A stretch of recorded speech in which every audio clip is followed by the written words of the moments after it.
Let me begin by saying, as a Muslim, as a representative of Islam, I would consider myself an ambassador for Islam, a believer in Islam, a follower of Islam and its Prophet. So, in that capacity, let me begin by apologizing to Anne-Marie for the Bali bombings. I apologize for the role of my religion and me and my people, for the killing of Theo van Gogh, for 7/7. Yes, that was all of us. That was Islam, that was Muslims, that was the Quran.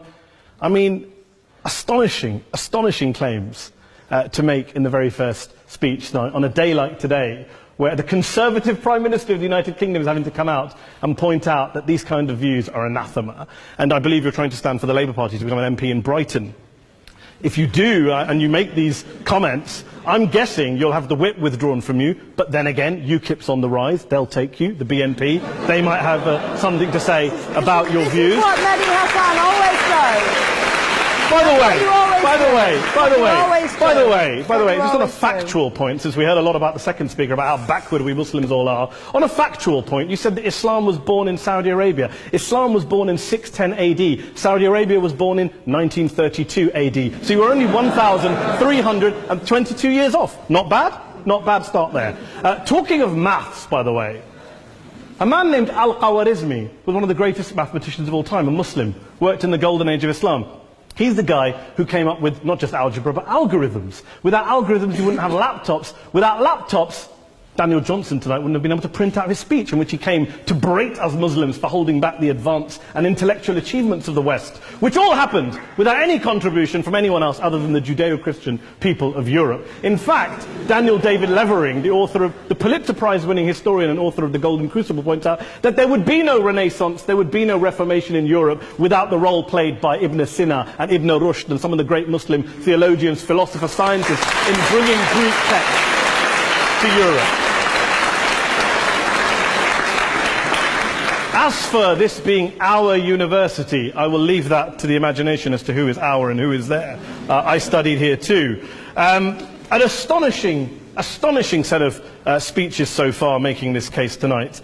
A mixture of just cherry-picked quotes, facts and figures, self-serving, selective, a farrago of distortions, misrepresentations, misinterpretations, misquotations.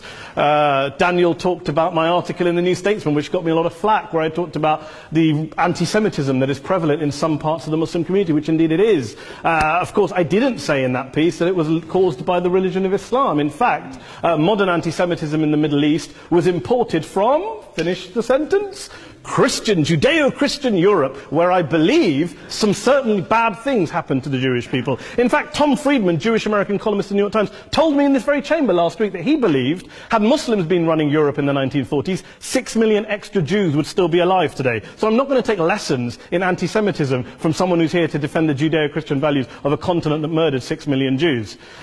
Moving swiftly on, let's be very clear. Daniel here was a last-minute replacement for Douglas Murray, who had to pull out. And Douglas and I have a well-documented differences, but to be fair to Douglas, as to be fair to Anne-Marie and to Peter, atheists.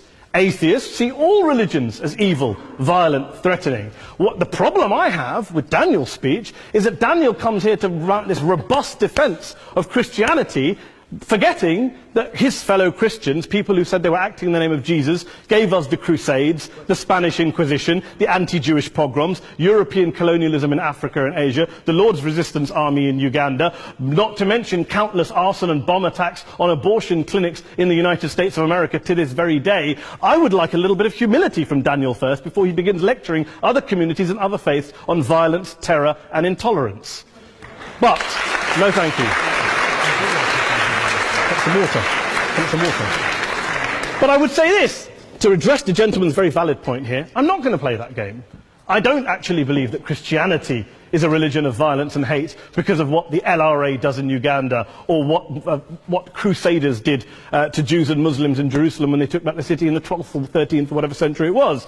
I believe that Christianity, like Islam, like pretty much every mainstream religion, is based on love and compassion and faith. I do follow a religion in which 113 out of the 114 chapters of the Quran begins by introducing the God of Islam as a God of mercy and compassion. I would not have it any other way. I don't follow a religion which introduces my God to me as a God of war, as some kind of Greek God of wrath, as a God of hate and injustice. Not at all. As Adam pointed out, you go through the Quran and you see the mercy and the love and the justice. And yes, you have verses that refer to warfare and violence. Of course it does. This is not a motion about pacifism. I'm not here to argue that Islam is a pacifistic faith. It is not.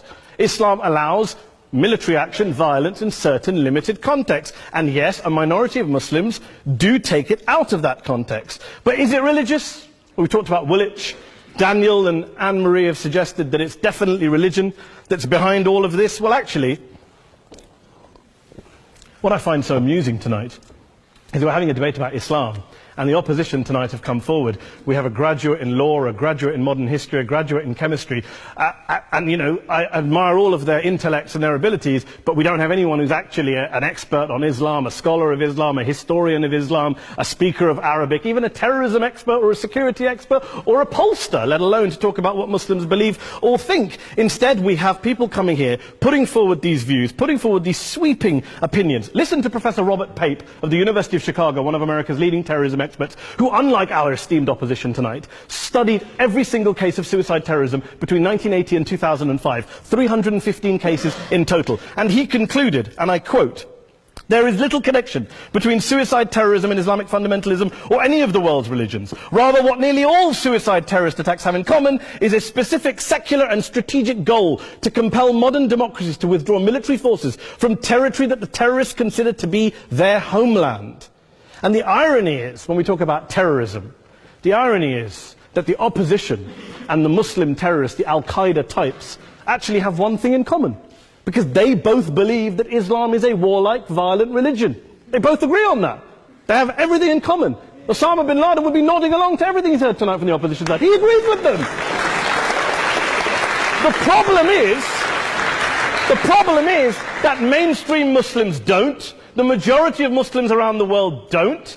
In fact, a gentleman here started quoting all sorts of polls. Gallup carried out the biggest poll of Muslims around the world, of 50,000 Muslims in 35 countries. 93% of Muslims rejected 9/11 and suicide attacks. And of the 7% who didn't, they all, when polled and focus groups, cited political reasons for their support for violence, not religious reasons. And as for Islamic scholars and what they say, well, Daniel talks about our University of Oxford. We'll go down to Oxford Centre for Islamic Studies, get hold of a man named Sheikh Afifi al-Akiti, who is a massively well-credentialed and well-respected Islamic scholar, who has studied across the world, who in the days after 7/7 published a fatwa denouncing terrorism in the name of Islam, calling for the protection of all non-combatants at all times, and describing suicide bombings as an innovation with no basis in Islamic law. Go and listen to Sheikh Tahir al-Qadri, one of Pakistan's most famous Islamic scholars, who published a 600-page fatwa condemning the killing of all innocents and all suicide bombings unconditionally without any ifs or buts.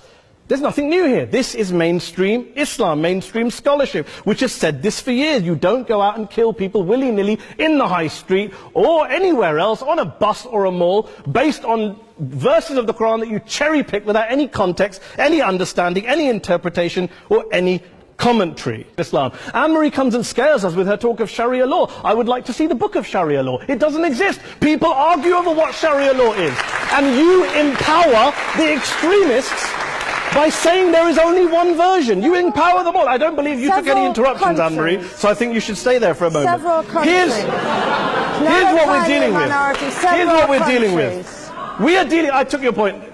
Here we are dealing with a 1400-year-old global religion, followed by 1.6 billion people in every corner of the world, a quarter of humanity, of all backgrounds, cultures, ethnicities. And yet the opposition tonight wants to generalize, stereotype, smear, in order to desperately win this debate. And here's my question, if we're going to generalize and smear. If, okay, people say yesterday's bombers, and we've got to be careful, there's a trial going on, were yesterday's attackers, motivated by Islam? Big debate. I don't believe they were. Let's say they were. Let's say Faisal Shahzad, the Times Square bomber, was motivated by Islam. Let's assume, for sake of argument, that Richard Reeves, the shoe bomber, was motivated by Islam. If Islam is responsible for these killings, if Islam is what is motivating these people, and Islam is therefore not a religion of peace, a religion of war, then ask yourself this question: why aren't the rest of us doing it? Why is it such a tiny minority of Muslims are interpreting their religion in the way that the opposition claim they are? Let's assume there are 16,000 suicide bombers in the world. There aren't. Let's assume there are for the sake of argument. That's 0.001% of the Muslim population globally. What about the other 99.99% of Muslims who the opposition tonight either ignore or smear? The reality is that the rest of us aren't blowing ourselves up tonight. The reality is that the opposition came here tonight not worried about the fact that me and Adam might pull open our jackets and blow ourselves up tonight because we're followers of a warlike warrior religion which wants to take over Europe and Daniel's university. The issue is this. The issue is this. Unless the opposition can tell us tonight, and Peter Atkins is here, one of our great atheist intellectuals, can tell us tonight, can answer this question tonight, why don't the vast majority of Muslims around the world behave as violently and aggressively as a tiny minority of politically motivated extremists? Then they might as well give up and stop pretending they have anything relevant to say about Islam or Muslims as a whole. Ladies and gentlemen, let me just say this to you. Think about what the opposite of this motion is. If you vote no tonight, think about what you're saying the opposite of this motion is. That Islam isn't a religion of peace, it's a religion of war, of violence, of terror, of aggression. That the people who follow Islam, me, my wife, my retired parents, my 6-year-old child, that 1.8 million of your fellow British residents and citizens, that 1.6 billion people across the world, your fellow human beings, are all followers, promoters, believers in a religion of violence. Do you really think that? Do you really believe that to be the case? They say that in the Oxford Union, the most famous debate was in 1933, when Adolf Hitler looked out for the result of the King and Country motion, where they voted against fighting for King and Country, and Hitler was listening out for the result. Well, tonight, 80 years on, there are two groups of people around the world who I would argue are waiting for the result of tonight's vote. There are the millions of peaceful, non-violent, law-abiding Muslims both in the UK, Europe, Asia, Africa and beyond, who see Islam as the source of their identity, as a source of spiritual fulfillment, of hope, of solace. And there are the phobes, the haters, the bigots out there who want to push the clash of civilizations, who want to divide all of us into them and us and ours and their. Ladies and gentlemen, I urge you all not to fuel the arguments of the phobes and bigots. Don't legitimize their divisions. Don't legitimize their hate. Trust those Muslims who you know, who you've met, who you hear, who don't believe in violence, who do want you to hear the peaceful message of the Quran as they believe it to be taught to the majority of Muslims, the Islam of peace and compassion and mercy, the Islam of the Quran, not of Al-Qaeda. Ladies and gentlemen, I beg to propose this motion to the House. I urge you to vote yes tonight. Thank you very much for your time.